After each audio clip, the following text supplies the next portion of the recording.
Welcome everyone to Coaching this Session. My name is Michael Rearden, and I'll be your mindset coach today. And today we're going to be talking about the importance of not quieting your voice. Now, on last episode, we talked about the importance of quieting your mind, and that's going to be operating under the premise of you quiet your mind so you can figure out what you need to do in life, what direction you need to move. But today we're going to be talking about why you shouldn't quiet your voice, and that's going to be different than your mind.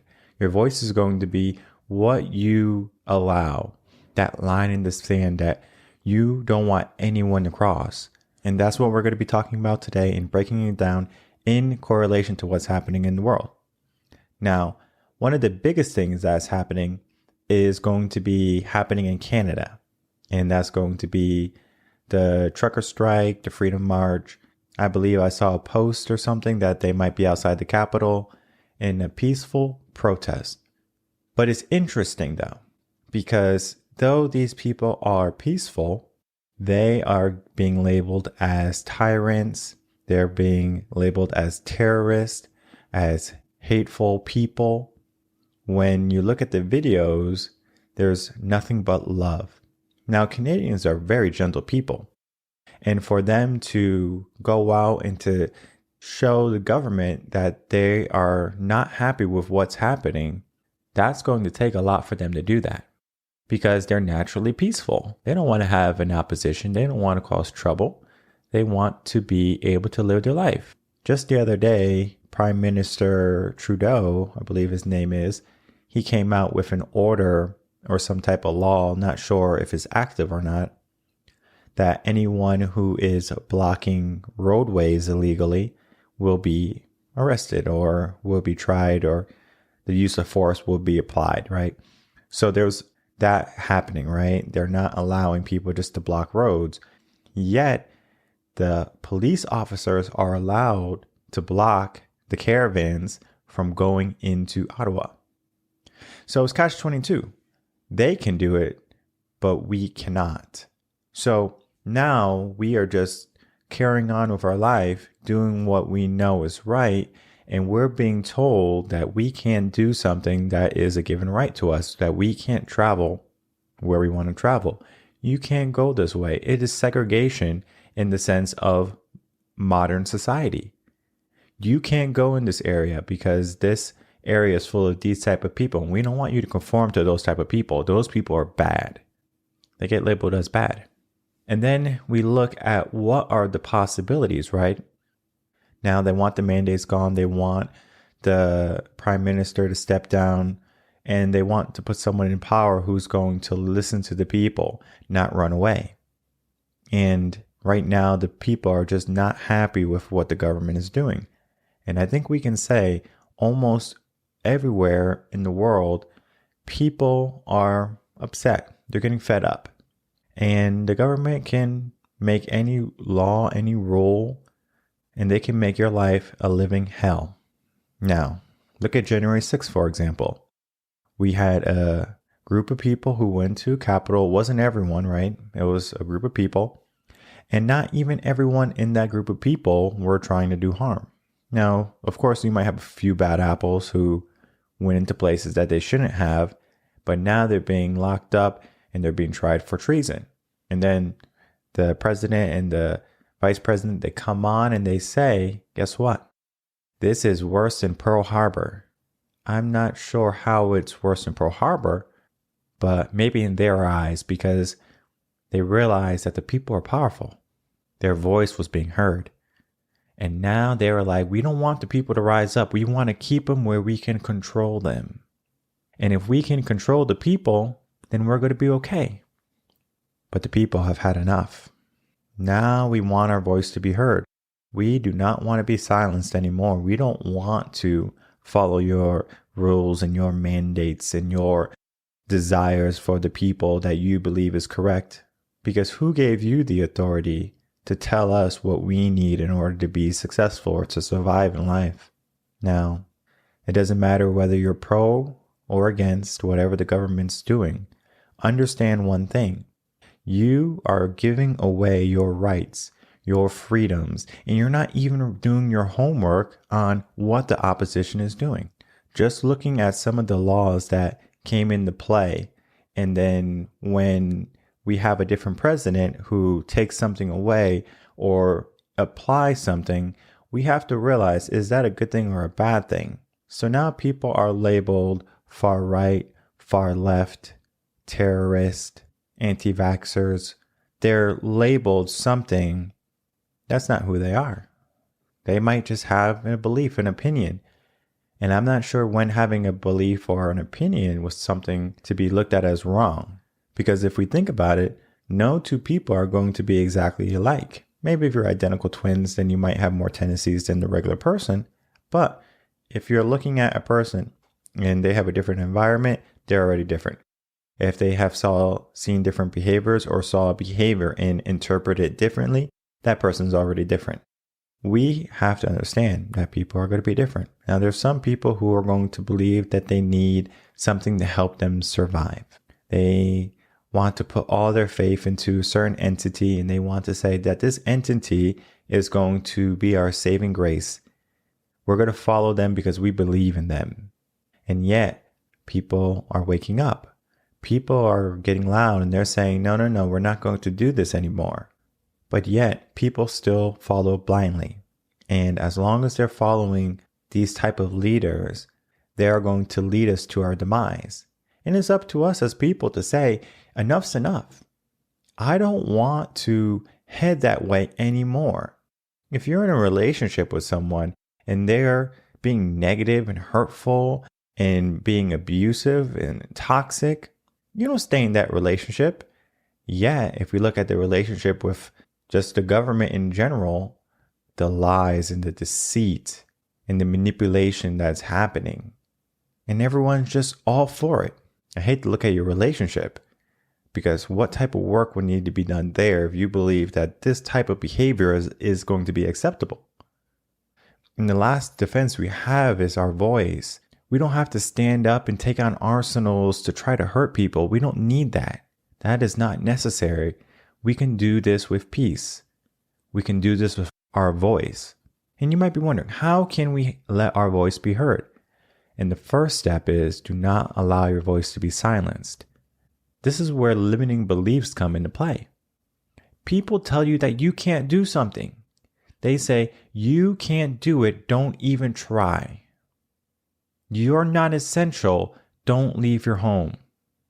They lock you down and they think there's not going to be any repercussions because they were trying to do good. And then you have these so-called experts that have gotten so many things wrong and they're not even accountable. Hell, Joe Rogan is more accountable for if he says a mistake than CNN, than Dr. Fauci, than the CDC, than the FDA, than the Biden administration. Well, what I do know is that when you have a leader, they're not able to confess that they did wrong or that they were in the wrong. That's not necessarily a leader I want to follow, because it shows that this person can't be accountable for their actions. So they're going to keep on doing actions that are not going to be appropriate for the people, for the longevity of the country. They're trying to silence our voice. They're trying to separate us. And whether that be through segregation, discrimination, culture, religion, they want us to fight each other, not them. Because they know if we fight them, guess what happens? We win. There's more of us than it's them. And just because they have some police and they have the law doesn't necessarily mean that they're protected. Because I know many officers, I know many military personnel who have the same ideas that I have, the same mindset that I have. They know right from wrong. And it doesn't matter what lieutenant tells you to follow an order, because that lieutenant is going to have to face the judge if that officer goes ahead and does what the lieutenant says. Because in the hierarchy of things, if the lieutenant says to the sergeant to do something, the sergeant has to do something. Otherwise, there's a probability that the officer could lose their job. And I've been there speaking with an officer, and the officer says, my lieutenant says that I have to do this, and there's nothing I can do about it. I know it's wrong, but I can't go against their orders. I have a family to feed. And that's happening all over the world, and not just in America or in Canada, in Europe too. everywhere. There's people doing a job and they're trying to do the best job possible, but they're having a hard time doing it because it goes against their moral character. They know what they're doing is wrong, but at the same time, their livelihood is at stake. And they just can't simply throw it away for a bit of freedom because they have a lifestyle already. They found complacency. If I can keep this job, I can provide for my family. If I'm a good boy and I just follow directions, then everything will just turn out to be okay. Now, there's a problem with turning out okay. Because if we don't say anything, it's going to turn out the way they want. What they want might not be okay for us. It might be terrible for us. And people are just thinking, well, they know best. They're the experts. And though they are proven wrong and wrong again, though there's experts with more expertise in the field coming out and telling the alternate facts on a science or on a data belief, they are considered quacks. They're considered people that are trying to provide misinformation to you. They're trying to turn us against each other. They're trying to make them the holy grail of people that we should be following. But then again, we have to understand what type of leader do we want to follow? And I only want to follow a leader that I can aspire to be, because I aspire to be a type of person who's going to be ambitious. And then I also have rules in place to make sure that I don't become some tyrant. And that's what's happening. Tyranny. They're trying to rule over us with an iron fist. Do as I say, not as I do. AOC, going to Florida. Do as I say, not as I do. Wear your mask. In Florida, she's free. Freedom has never tasted so good. Gotta get a break from all the work she's doing, huh? Stand-up job. While people are leaving in droves from New York and California. I didn't know that happy people moved away from the state that they're living. Oppression is there. And people don't want to be oppressed. They want their voice to be heard. And now they're going and doing the same thing to the states they're moving in. So they go to Texas. They go to Austin. They go, oh, Austin is so great. And then they operate under the bounds of, we need this to make this city better. And then they have a homeless problem. They have an inflation problem where the housing market is skyrocketed because people from California are coming and they're paying $50,000 to $75,000 more for a home. And the income in California was more. So they're able to buy something really nice for less of the cost than they would if they bought a home in California. But we don't say anything. We just, come on, we'll figure it out. And then they limit how much resources we can mine for, whether that be natural gas, coal, anything, because they're trying to go green. But yet they don't even realize that going green is not the green that they believe is happening. And this global warming thing, that's just a shift in the weather cycle. And it's going to be like that for the next 75 years. And then it's going to shift back to where it naturally was, where people think, but then it's going to create just another panic because people are not familiar with how the patterns of weather change. So they're going to be operating around, oh, well, global warming. And I'm not telling you what to believe in. You can believe in what you want. But what I do want you to understand is that you have a voice, and your voice has meaning. So whether it is your purpose, going after more in your life, or simply fighting for your rights, fighting for what you believe in, standing up for people that you know are good. I know many people who have been labeled incorrectly, whether they've been called someone who's racist, someone who's hateful, they discriminate against a certain culture or religion. I find it weird when I speak with these people, or if I know these people and I know their character, and I say that's so far from the truth. And when people go out and tell a blatant lie just to prove a point or just to get people riled up, now you have to figure out something. Is that emotion that you're feeling yours or someone else's? And if your emotions are getting riled up by what someone is saying, that means you do not have control over your emotions. Because at the end of the day, we're in charge of our thoughts, our feelings, and our actions. And if you do not have control over those three, then your voice is not going to be heard. because you're just going to be drowned out through the masses of people who follow blindly. We cannot allow our voice to be muffled. We cannot allow our inner self to be quiet. We must get loud. We must remain loud, and we must be pronounced in how we live. Because if we're just going to go to our 9-to-5 job, wait till 65 and then retire, is that really a life? And I'm not saying that you can't live that life, but you have to understand you only have one life.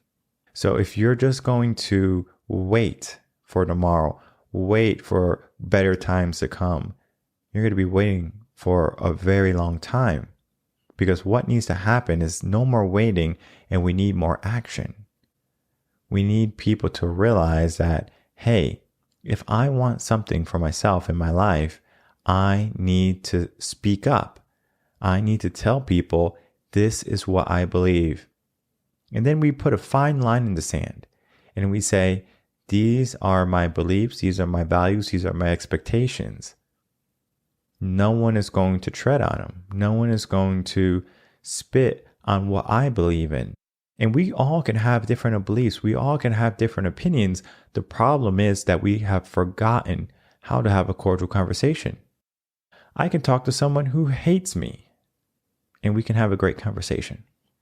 Of course, I'm not going to hang around that person for a very long time because it'll be a toxic type of thing.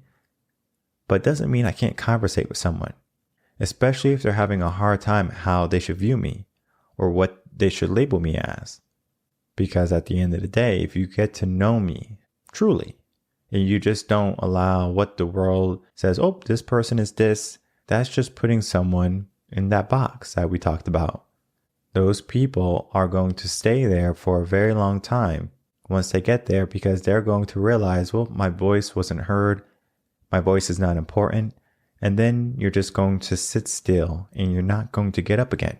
Because if you think about it, if you get knocked down, what do? Get back up, right? But if you get knocked down again, now you're going to think, should I get back up? Because if I get back up, I'm going to get knocked down again. But you decide you get back up again. And you get knocked down again, and you're like, no, that's it. I'm not getting back up. I don't like being knocked down. I don't like that feeling. And that's where many people are. They're afraid to get back up. They're afraid to rise. They're afraid to let their voice be heard once again. Because your goal in life should be to reach the highest point of your goals and your aspirations and your dreams. And when you reach that place in life and you're on top of that mountain peak, so to speak, you should be screaming for the world to understand what you have accomplished. And it's not to give you admiration and praise and acceptance. It's for you to show the world that what is possible is dependent on the person, not dependent on the world. Because our voice from the people who rise up are going to allow other people to rise up. Because people operate in the sense of a herd mentality. If I rise up, people will rise up too. But we have to set the example. We are not looking for hate. We're not looking for fighting. We're looking for people to become positive, become more mindful, and become more willing to not give up their freedom so easily. Because people in our past generations have fought for the freedoms that we have today. And yet you squander it. You believe that one person is so bad because of misinformation, which is really people, mainstream media, telling you what's true and what to believe. So you have to start to ask yourself, who should I believe? Should I believe the government control? Should I believe individual newscasters, journalists? Or should I put in the work and figure out what I believe in? What is my voice saying? What is that person on the inside telling me to do? Because if it's telling you to sit still, then you need to dig deeper, because that's the wrong voice. Your inner self, your most truest self, is not going to say sit still. It's going to say get up. In our life and in our world, right now, that's a faint whisper. And each day becomes more faint, and that light becomes more dim. And to find it is going to require a lot of work, a lot of change, a lot of discipline and focus. not many people are going to be able to reach it and then cultivate it back up to the flame it once was. Because people forget how powerful they are. That's why governments are so quick to change the law or to change the definition. So you can be labeled, and then that fear comes in. Well, I don't want to be a terrorist. That's not good for me. I don't want to be labeled a certain type of person because that's not good for me. I want my parents to accept me because I don't want to be alone. And it goes on and on and on. So our voice stops becoming important. And then we subconsciously start to think that we're not important either. And essential workers who were once essential are no longer essential. They're thrown under a bus. They're fired if they don't follow the rules. Let your voice be heard before your voice is not going to be known. And let your voice be heard before it's too late to speak up, because we still have time, and we will not quiet our voice just because someone is feeling hurt, because someone is feeling threatened, because someone is weak. If they want to be weak, that's their prerogative. We will not be weak. We will be strong, and our voice will be heard. If not today, tomorrow. If not tomorrow, the next week. If not the next week, the next month. If not the next month, the next year. It will happen though. So put in the work, get your voice loud, turn up the volume, and start to find out what you truly believe in. What factors are going to be part of your life? Because the life that you think you can have or that you should be having may be the same thing. Because the life that you're living right now is not the end. There's so much more for you to do. So don't think it's over, because it's just getting started. If you're just tuning in, make sure to like, comment, subscribe, do all those things that videos like, and I will be back on Friday for another episode of Coaching in Session. Make sure to share this video with whomever you believe is going to benefit from a mindset shift. Until then, everyone take care.